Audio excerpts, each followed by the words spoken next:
Imagine acordar numa segunda-feira e descobrir que um negócio bilionário simplesmente não foi liquidado. Não por falta de dinheiro ou fraude, mas porque o sistema, mais uma vez, não suportou a pressão. Hoje, mercados de trilhões operam sobre promessas que só funcionam quando tudo dá certo. Em qualquer janela de 24 horas, algo falha. Tarifas inesperadas, controles de capital, atrasos de entrega. O resultado é um sistema rachando em tempo real. Enquanto bancos, bolsas e até o mercado de ouro ajustam regras nos bastidores para sobreviver, existe uma rede que segue operando bloco após bloco, sem pedir permissão. Quando a liquidação falha, isso não aparece no noticiário, aparece na prática, na segunda-feira de manhã, quando a compensação precisa acontecer e não acontece. Isso não é especulação, é sobrevivência. Trata-se da única camada de liquidação que continua funcionando sob estresse extremo. O barulho em torno do Bitcoin e sua volatilidade e cassino digital obscurece o essencial. A questão real não é enriquecer rápido, mas a liquidação final, a base invisível da economia. O que segue é uma autópsia financeira de um sistema que já está falhando agora. Falhas de liquidação surgem no momento da compensação. Vamos mostrar onde tudo quebra e o que continua funcionando. Não é uma história sobre preço, mas sobre propósito. Para entender por que o Bitcoin importa, é preciso entender o que ele substitui, o processo de liquidação. No cotidiano, a liquidação é imediata. Nas altas finanças, é lenta, frágil e cheia de riscos, especialmente o risco de contraparte. Para contê-lo, o sistema tradicional depende de uma teia de intermediários sustentada por confiança. Por séculos, o ouro foi o ativo final de liquidação, físico, global e fora do controle direto de governos. Mas isso exige entrega física e arbitragem eficiente. Um papel que promete ouro não vale nada se o ouro não puder se mover. É aí que tudo começa a quebrar. O sistema parece sólido, até deixar de ser. E esse dia já começou. As fraturas são estruturais, reais, e estão se abrindo agora. Fratura 1. Quando a arbitragem morre, o sistema começa a mentir. O preço global do ouro só funciona porque o metal pode circular livremente. Mas essa liberdade está acabando. Governos impõem restrições repentinas, taxas emergenciais e barreiras políticas que tornam o transporte do ouro caro ou simplesmente inviável. O resultado? A arbitragem desaparece. Londres passa a ter um preço, Nova York outro. O mercado perde referência, estratégias de proteção quebram e a ilusão de um preço global se desfaz. Um sistema de liquidação que pode ser sequestrado por decisões políticas não é confiável. O Bitcoin segue o caminho oposto. Ele liquida em um único livro razão global. Não importa onde você esteja, Nova York, Londres ou Tóquio. Um bloco é um bloco. Sem fronteiras, sem política, sem interferência. Fratura 2. Controles de capital transformam posse em ilusão. Um ativo só serve para liquidação se você puder movê-lo quando precisa. Mas a história mostra o contrário. Chipre congelou saques. China bloqueou saída de capital. Índia restringiu ouro. Argentina faz isso até hoje. No papel, o ativo é seu. Na prática, você precisa de autorização para usá-lo. E se alguém pode dizer não, isso não é um ativo de liquidação. É um passivo sob custódia. O Bitcoin não pede permissão. Como informação pura, ele não fica preso a cofres, fronteiras ou decretos. Com a internet, o valor se move. Simples assim. Fratura 3. Quando a entrega falha, as regras mudam. Contratos futuros prometem entrega física. Em 2020, essa promessa colapsou. Com voos cancelados e refinarias fechadas, o ouro simplesmente não chegou onde precisava chegar. A COMEX ficou à beira de um default histórico. A solução? Mudar as regras no meio do jogo. Barras londrinas de 400 onças passaram a substituir as barras padrão americanas. O mercado foi salvo, mas a confiança foi destruída. Um sistema que precisa dobrar regras em pânico não é robusto. No Bitcoin, não existe exceção emergencial. O código não negocia. Ou a transação é válida, ou não é. Ponto final. Fratura 4. Liquidação em dinheiro é a confissão de derrota. Quando um mercado não consegue entregar o ativo prometido, ele paga em dinheiro. Isso não é solução, é admissão de fracasso. Aconteceu com o níquel na LME em 2022. Aconteceu com o petróleo em 2020, quando os contratos ficaram negativos. Nessas horas, fica claro, você não possuía o ativo, só tinha a exposição ao preço. E no pior momento possível, essa posse vira pó. Isso é o colapso definitivo da liquidação. O Bitcoin não oferece esse atalho. Ele liquida de verdade ou não liquida. Não existe conversão forçada, não existe cláusula de emergência. O ativo é a liquidação, e é exatamente por isso que ele continua funcionando quando todo o resto começa a quebrar. E é exatamente aqui que tudo se conecta. Essas 3 características não são teoria, elas já estão operando em escala global. Enquanto os sistemas tradicionais travam, atrasam ou precisam de autorização, o Bitcoin continua produzindo um bloco a cada 10 minutos, todos os dias, sem exceção. Não importa se é crise bancária, pandemia, guerra ou colapso político, a rede não pausa, não renegocia regras e não escolhe lados.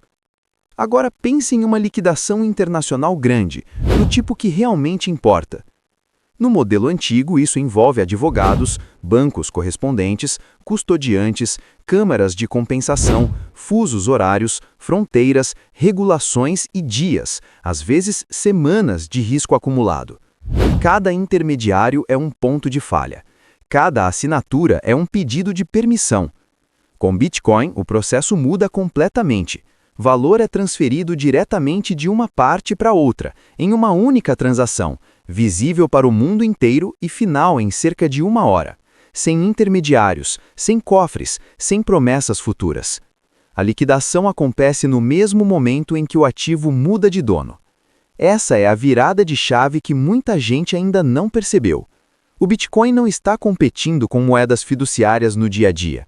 Ele está competindo com a infraestrutura do sistema financeiro global, com o SWIFT, Fedwire, ouro, derivativos e contratos que dependem de confiança, política e exceções. Por isso, o preço distrai tanta gente. Volatilidade chama a atenção, mas é só o ruído de curto prazo. O sinal real é outro. Uma rede que, há mais de uma década, liquida valor de forma final, global e imparável, enquanto sistemas tradicionais precisam ser remendados a cada crise. No fim das contas, a pergunta nunca foi quanto o Bitcoin pode valer.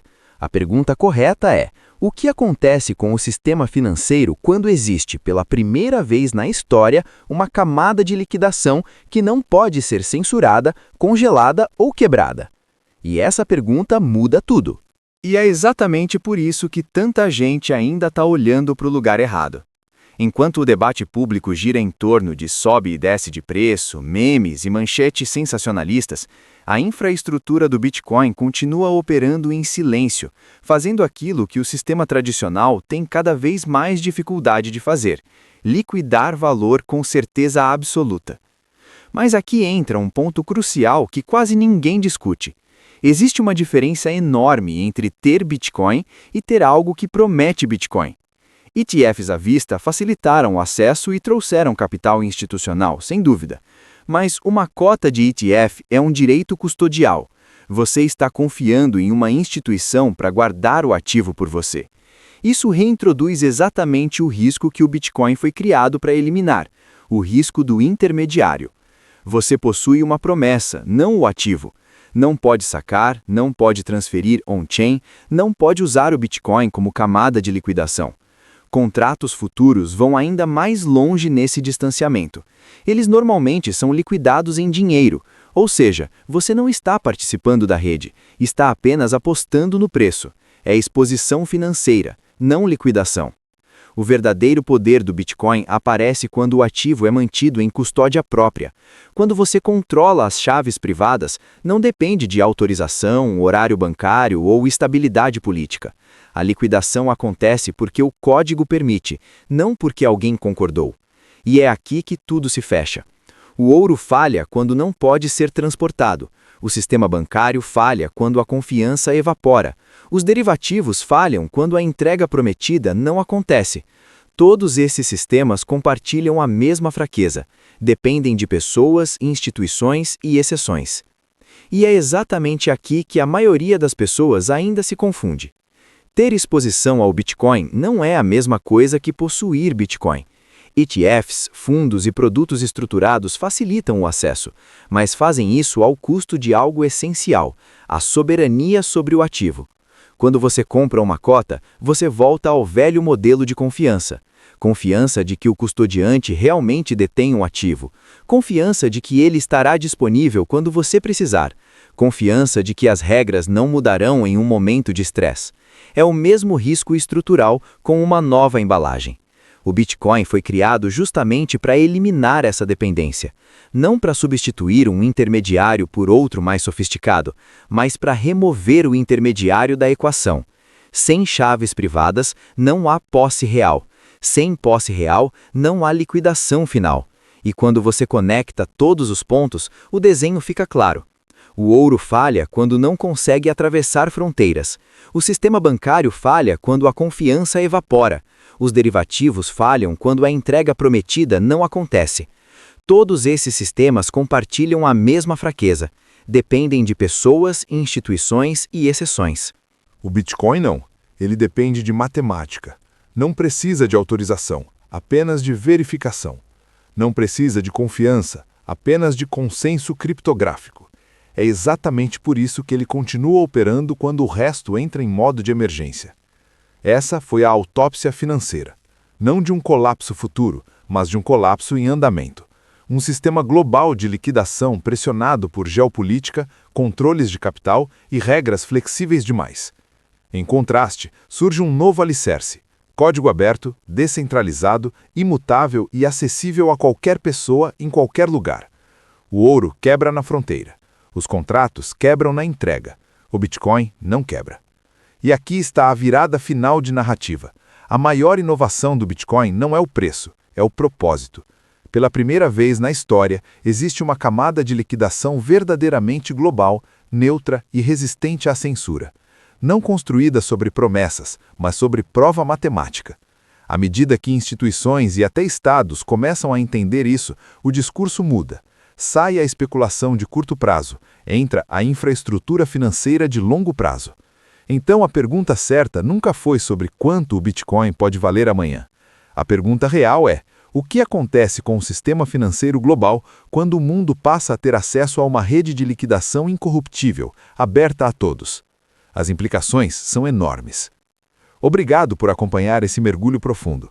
Se você quer continuar indo além das manchetes e entender o porquê por trás das tecnologias que estão redesenhando o dinheiro, inscreva-se no canal.